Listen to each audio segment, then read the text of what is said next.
Hi guys, welcome to our channel mister సిసింది.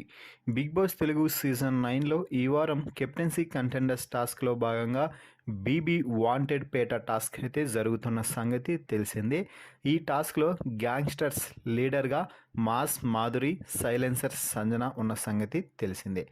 అయితే ఏ టీంలో అయితే ఎక్కువ మెంబర్స్ ఉంటారో ఆ టీం లీడర్ డైరెక్ట్గా క్యాప్టెన్సీ కంటెండర్ అవుతారు అంటూ బిగ్ బాస్ అయితే చెప్పాడు. అలాగే చివరికి ఏ టీం సభ్యుల వద్ద అయితే ఎక్కువ డబ్బులు సంపాదించుకొని తమ దగ్గర జాగ్రత్తగా భద్రపరుచుకుంటారో వారే క్యాప్టెన్సీ కంటెండర్స్గా ఉంటారు అంటూ బిగ్ బాస్ అయితే తెలపడం జరిగింది.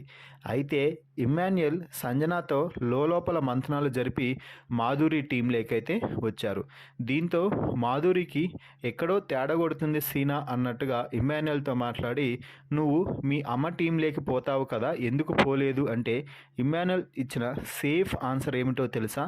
ఇమ్మాన్యుయల్ మాట్లాడుతూ, నేను ప్రతిసారి మా అమ్మకి సపోర్టుగా మా అమ్మ టీంలో ఆడుతూ ఉండటంతో అందరూ సేఫ్ గేమ్ అంటున్నారు, అందుకే ఈ వారం నేను మా అమ్మకి ఆపోజిట్గా గేమ్ ఆడాలి అనుకుంటున్నాను అంటూ చెప్పి మాధురిని అయితే నమ్మించాడు. అయినప్పటికీ కూడా మాధురి నమ్మకుండా నాకు కొంచెం డౌట్గానే ఉంది, కానీ నీపై ఉన్న నమ్మకంతో 100% నిన్ను నమ్ముతున్నాను. నువ్వు నన్ను గెలిపిస్తావో నన్ను ముంచేస్తావో ఇక నీ ఇష్టం, ఈ ఆట మొత్తాన్ని నీ చేతుల్లో పెట్టేస్తున్నాను అంటే ఇమ్మాన్యుయల్ అసలు తడబాటు కూడా లేకుండా ఖచ్చితంగా నా సపోర్ట్ నీకే అక్క, నేను ఈ టీం గెలవడానికే ఆడతాను అంటూ చెప్పాడు.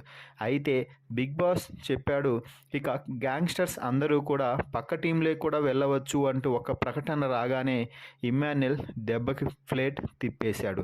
అయితే బిగ్ బాస్ వేరే టీంలోకి వెళ్ళొచ్చు అంటూ అవకాశం ఇచ్చాడు, కానీ ఖచ్చితంగా వెళ్ళాలి అని చెప్పలేదు. అవకాశం రాగానే ఇక్కడ డబ్బులు గెలుచుకొని సంజనా టీంలోకి వెళ్ళిపోయి ఇక నా క్యాప్టెన్ చేయాల్సిన అవసరం ఉండేది సంజనాకే, నా పూర్తి మద్దతు కూడా సంజనాకే అంటూ మాధురికి అయితే దారుణంగా మోసం అయితే చేశాడు. దీంతో మాధురి అసలు ఆశ్చర్యపోయిందనే చెప్పాలి. ఎందుకంటే అప్పటి వరకు ఖచ్చితంగా ఈ వారం నా టీంలోనే వారం మొత్తం ఆడతాడు అని మాధురి చాలా ఆశ పెట్టుకొని ఉన్నది. దీంతో ఒక్కసారిగా సంజనా టీంలోకి వెళ్ళడంతో మాధురి కొంచెం షాక్ తిన్నదనే చెప్పాలి. ఆ తర్వాత తనూజ, దివ్య ఇతరులతో మాట్లాడుతూ, ఇమ్మాన్యుయల్ ఇలా మోసం చేస్తాడని అనుకోలేదు, మన టీం తరపునే ఆడతాడు అనుకున్నాను, అయినా కూడా మనం అందరం కలిసికట్టుగా ఆడి కళ్యాణ్, తనూజ, దివ్య తన సత్తా చాటండి మీరు ముగ్గురు కూడా, అప్పుడు మనమే గెలుస్తాం, వారికి బుద్ధి చెప్తామంటూ మాధురి అయితే చెప్తుంది. సో మొత్తంగా దువ్వాడ మాధురికి దిమ్మ తిరిగే షాక్ ఇచ్చిన ఇమ్మాన్యుయల్పై మీ అభిప్రాయం ఏమిటో కామెంట్స్ రూపంలో తెలపండి. మరిన్ని బిగ్ బాస్ లైవ్ అప్డేట్స్ కోసం మన ఛానల్ని చూస్తూ ఉండండి. Please subscribe our YouTube channel mister సిసింద్రి.